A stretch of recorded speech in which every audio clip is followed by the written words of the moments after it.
Is there anything in the documentation that talks about the penalties? Yes, and penalties are big. Again, they depend on when the penalty is executed. If the coffee does not comply before it enters, you have to return it to origin or dispose it according to EU regulations in Europe. If the coffee was already sold, then you have to recall it, and then there is beyond the reputational damage of the whole supply chain, and that's when roasters enter. And roasters, they do not realize the responsibility they have, because they're offered a coffee that is compliant, but it is expensive, and a coffee that is compliant, but is less expensive or is cheaper. Compliance on EUDR is expensive. Mm-hmm. So if you find cheaper coffee, that's a red flag. Map It Forward Business Mastermind groups are back for 2024. And if past mastermind groups are anything to go by, you absolutely want to be a part of this if you're a business owner ready for change. Spots are limited to 10 people per group, and if you own a business in the coffee sector and are looking for support in a nurturing and focused group coaching environment, this could be the thing that helps you through these challenging times in coffee and jumpstarts your planning for 2025. There are 3 mastermind groups, each with a different business focus. I will be your coach, and the first one will be focused on strategic business planning, the second one on business growth, and the third on increasing your sales in coffee, both B2B and B2C. Groups start the week commencing October 7, and prices start at $189 per month for 3 months. You get a discount if you pay all 3 months in advance. Previous participants found these groups life-changing for their business, and all groups come with a 100% money-back guarantee. If you're interested in finding out more or registering, head to mapitforward.coffee/group coaching or check the links in the show notes for details. Welcome to the Daily Coffee Pro by Map It Forward, friends. I'm your host, Lee Safar, and this is episode 4 of a 5-part series with Pedro Manga from Caravela Coffee. We are talking about EUDR from the perspective of a coffee trader. And in this episode, we are talking about who EUDR is actually benefiting. We've talked about the intention and the intended consequences behind why it came into existence. And it seems, Pedro, like the intention behind it is a good one. And it's meant to hold people accountable. But who does stand to benefit from this? Is it the forest? Is it the consumers? Is it the supply chain? Is it corporations? Who is it? I would say that the first it might sound a little bit hippie, but yes, if it works as intended, then the benefit is the forest. Okay. If it is complete, if systems are aligned, if the EU is able to make accountable those who are not doing the efforts as they should, and there is, public display of compliance, and there is robust, then the forest should be protected on the long term. Why? Because, as we explained, others might follow suit, and then with the years, the supply chains would be more robust in their traceability and the way they communicate the protection of the forest, because they have to, otherwise they won't have product to sell. Less hippie would be both ends of the supply chain. At the end, if it works, consumers should be drinking a responsible coffee, and producers, if intended, the offer should be diminished, because not every farm should be able to provide. So the cost should rise. And then if the supply chain is just, then the producer should earn more because of those efforts. So both ends of the supply chain should benefit. in reality, those supply chains that are responsible should benefit from it.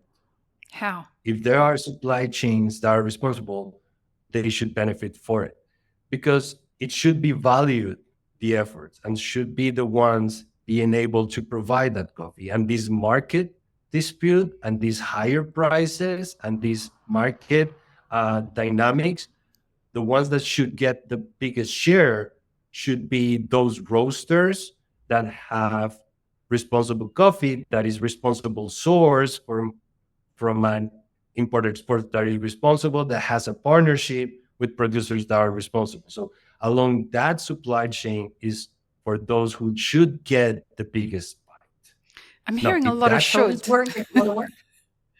It's a lot of should, as I explained at the beginning, because regulations might not be executed that way. And as we have been discussing, there is a lot of uncertainty, greenwashing. So part of that share will be bidden by others, not only the responsible supply chains.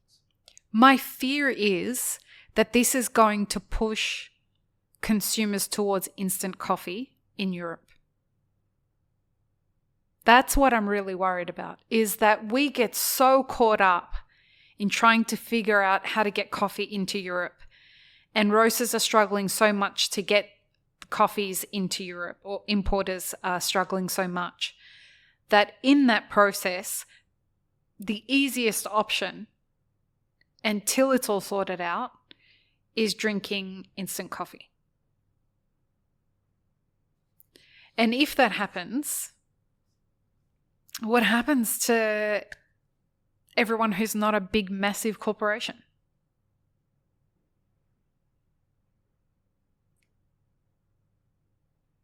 That way stuff, consumers will drink what they have available. Right, and that's what I'm worried about. And I don't think the availability of coffee will be low. You don't? It states that it should. There should be less coffee in Europe from January 1st, because not all the coffee that was entering Europe is deforestation free. So there should be less, and the prices should go high. But it's not what you're seeing. Like, I was just recently in Copenhagen in the World of Coffee. Mm-hmm. The interest of coffee roasters on this was zero. Now it is increasing, because they are figuring out that, hey, the retail customers are requiring this. So some roasters are starting to ask for it, and they start that it's already here. But the willingness to pay was none. No. And when you don't have a willingness to pay for it, it's because you don't know the risks of it, and you do not value it. So that the prices should go high is in theory, but at the end they are not going up. And it is because there is a lot of, yes, fear on the conversation, but there is also a lot of greenwash. Everybody's prepared. There is no deforestation going on. Coffee is not a driver of deforestation. There are a bunch of companies that are quote unquote certified. So that lowers the amount of fear, but it also lowers the price and the value of what's happened, of those that are doing the efforts. And I'm sure Caravela is not the only one doing the efforts. We're doing a good job, and we feel confident, but I'm sure we're not the only ones. But for all those that are doing the effort, it will be masked with by brainwashing. those that are claiming it. Right. Yes. So let's look at this price thing again, because I want to make sure that I understand it correctly. We are currently in an environment where coffee, a couple of days ago, we're recording this on the 19th of September, folks, and a couple of days ago, coffee tipped $2.71. So in an environment where coffee is tipping $2.71 for nothing to do with EUDR, it is because of wildfires in Brazil and because of a lack of coffee around the world, etc., etc. Also, a lot of speculators, blah, blah, blah, blah, blah. EUDR really isn't impacting the market as yet. But the point of EUDR, from the way that the Europeans are seeing it, is because coffee is known to drive deforestation, there will be a reduction in supply into Europe. That reduction of supply, or the scarcity of coffee, will drive the price of coffee up, on top of what are already being seen as prohibitively high prices. It's not going to work. And I hope it does. I am rooting for this because I am a hippie. At heart, I am a hippie, and I want the forest. I love trees, and I want to be able to make sure that there are forests. I want to do everything that I can to be able to live in a world that's green. But at the same time, what we are seeing right now in the market is a fucking bloodbath, and the price has only gone to $271. Is it though? Is what it costs. I agree with you. I absolutely agree with you. Coffee has been underpaid, and it is not valued as it is. Like, one thing is the commodity, and for that is one thing, and even the commodity is underpaid. But when you have a crafted product that takes into account all of this, when you pay living income to the producer, when you train the producer to protect the forest, when you invest in the assessment of the forest, when you have somebody visiting that farm 3 times a year to make sure that they are doing responsible practices, when you pay living wages to all your employees, when you do all of that to comply with this certain type, not only with the EUDR, but to comply with a moral level, an ethical standard of responsibility. That's what it costs. It does not cost $2.70 per pound. It costs more than that. It does. And I'm glad, and hopefully prices get up. And hopefully those that are able to get a bite of the rising prices are those have the ability and are responsible enough. Hopefully that happens, because that's what should happen. It's absolutely what should happen. And what my reaction is, and why I say it's not going to work, is because this is going to be added stress on top of what's currently back-breaking stress, which I think is coming at perfect timing. I think that we need a culling in the industry. I think that we need bad operators who aren't prepared to pay what is above the cost of production for a fair living wage. And keep your eye out for a future series that we're having with Miguel from the ICO. The whole series is about the living wage for coffee producers, and it will be exceptional. I chatted with him today, and it is really eye-opening, the task force that is working on this. Because just in a 20-minute conversation with him, I was floored at what the lack of attention is being paid to what an actual living income is for a coffee producer. And so if this is going to be a part of what drives that, I'm super excited. I am 100% behind the producer here. My challenge here in seeing that come to fruition, Pedro, is that I think that your scenario of this black box and the wizardry and fuckery that I speak to, I think unfortunately what's going to happen, at least in the early stages, and until people are penalized for going into this black box, I think what we're going to see is people look for the opportunities to make that happen.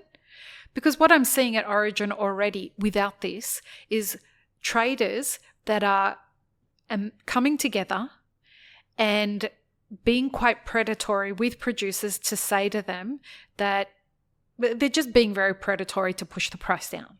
I'm not going to get into the specifics of it so that I don't give people any ideas that aren't doing it. It's already predatory, and EUDR hasn't started. What I'm worried about is that that survival mechanism is going to kick in with people who don't have the same values as what you're talking about. And they're going to look for ways to get around it. And as long as they, lie with other dogs that are happy to screw the producer over, that's going to continue to happen. Whether it's from lobbying groups that advocate for themselves and throw other people under the bus, or it's people who are just blatantly corrupt and doing it.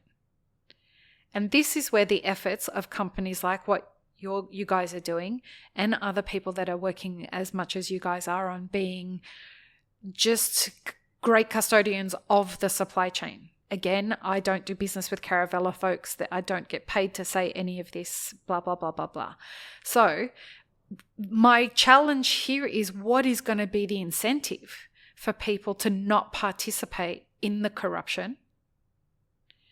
Are they going to be penalized for it? Is there anything in the documentation that talks about the penalties? Yes, and penalties are big. Again, they depend on when the penalty is executed. If the coffee does not comply before it enters, you have to return it to origin or dispose it according to EU regulations in Europe.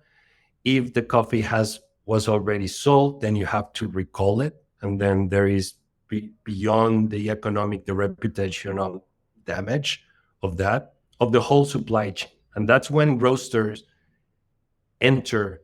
And roasters, they do not realize the responsibility they have, because they're offered a coffee that is compliant, but it is expensive, and a coffee that is compliant, but is less expensive or is cheaper. Compliance on EUDR is expensive. Mm-hmm. So if you find cheaper coffee, that's a Question red flag. Yeah. Question it. Because responsible coffee is not cheap. Yeah. So when you look other else or to the other side and just say, like, they're offering, they say it's responsible, so I'm buying it, even though the price is cheap, like, I don't know. That's their responsibility. The responsibility of the roaster is, and the buyer in Europe, is to choose a responsible source. Because otherwise, that's not, I would kind of corruption, but that's when you are kind of, looking elsewhere and avoiding the responsibility of it. And if you are in, or you're caught in that responsibility, then the backlash for you is that you will have to recall the product from your stores, from your customers. And even though, and it was on a simple decision, that you could mitigate that risk sourcing from a partner that is responsible. And you destroy it at your own cost, and how do you prove that you have destroyed it? So what is stated is that the EU authorities will take care of that. I like that. That's some gangster shit right there. They won't let you take care of it. They will take care of that. Okay. But you will cover the costs of them taking care of that. And if they have to do either that recall operation on Europe, or anything they have to do to validate your due diligence, as intrinsic and complex the process is, the operator assumes the economic costs of anything the EU does to prove their coffee is not compliant. That's tough. Oof. Help me here. Okay, so a roaster buys a coffee of someone who's not Caravela, and they have bought this green coffee and said to the importer, how have you verified that this is deforestation free? And the importer lies through their teeth. And they still charge them the same cost as what it would be if it was what Caravela would charge, right?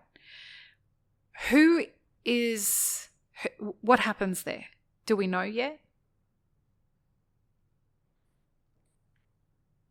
Is the roaster responsible, or is the importer responsible? The importer is accountable to Okay. the EU. The importer. Okay. The roaster won't pay a dime. What the roaster will pay with is the backlash of it. Right. Because from that point, what gets the consumer is not that, oh, this blend from this exporter, from this roaster was not compliant. It's the roaster as a whole was not compliant. You can source 80% of it responsible and then get caught in 20% of it, and then the whole 100% is not compliant, and the backlash is for the whole roastery, not just for that blend or for part of that blend. No, it's for the whole thing. And that's when they become accountable, but to the end consumer. The accountability to the EU is stolen from the import. So I guess who this benefits is people, like, it's not just benefiting the forest. It's also benefiting people who have been doing good business for a long time. That's what I'm saying in a heap. That's what I'm saying at the beginning. It should benefit the responsible supply chain. Yeah. Those who have been doing it well since before the EUDR this are is not those going to be a who problem. are ready. Yeah. And then those are the ones who are able to comply without extra costs because their systems were already in place. Yeah. So it shouldn't put a burden and cost of the producer, and it shouldn't put a cost and burden on the roaster. And then that supply chain is the one that should thrive. That one is the one. Well, and what we're going to see from that is those people who have been running cafes and roasteries that sell cheap coffee, etc., their margins are so thin that in order to comply with this, they're going to be put out of business. They're already getting squeezed from these higher seed market prices. This will force them either to change their business model or to pivot into different revenue streams. That's not a bad thing. And that's why this conversation is from the eyes of the coffee trader, because the roaster might see it differently. But from the coffee trader or from our business point is just simply, it's easy. Just buy coffee from Caravela. You're safe. All of you should buy coffee from Caravela. You all are safe. Did your bosses give you a bonus for coming on here to say that? It's all done, you know? But for us, it's Alejandro, easy to say that. I can tell Alejandro's like, go tell everyone to buy coffee from Caravela. Folks, again, this is not a sponsored episode.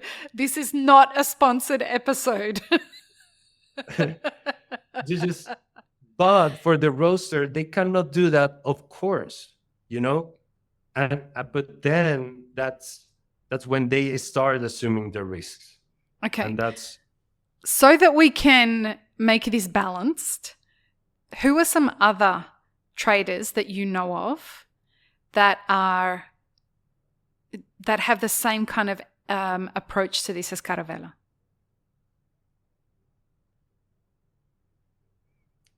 Look, there's a lot of people doing effort there. There's a lot of companies doing efforts.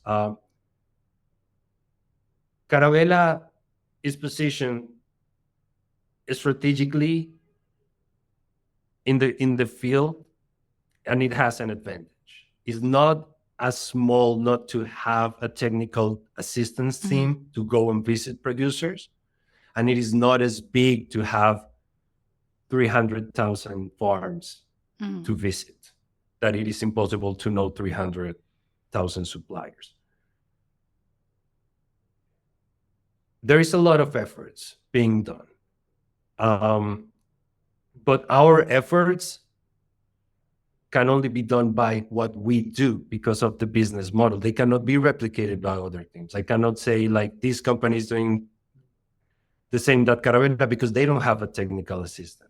Or this company is doing what Caravela is doing because their technical assistance, which is massive, cannot cover all the producers they have. So everybody's doing their job in aligning the strategy to their business models. Since this works a little bit like F1. You are giving a set of rules, and you must build your car in those set of rules.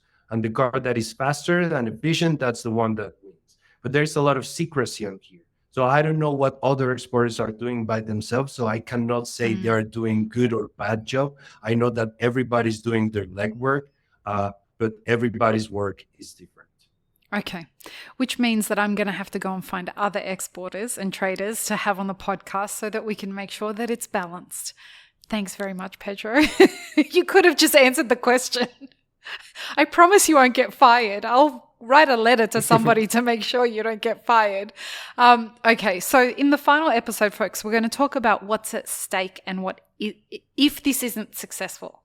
So if it is successful and isn't successful, what's going to be at stake for EUDR? I think we've covered quite a lot of what is going to be at stake if it is successful. We all get to hug trees. But if it isn't successful, let's explore that. So join us for the final episode of what is a French kiss of a series. See you in the next episode, folks. Peace, love, and peanut butter. Have an amazing rest of your day. I really hope you enjoyed this episode, friends. Please don't forget to show us some love by subscribing, liking, commenting, and most of all, sharing this podcast with your friends. Check the show notes for links, including our sponsors and our Patreon. And stay tuned for more great conversations on the Daily Coffee Pro by Map It Forward.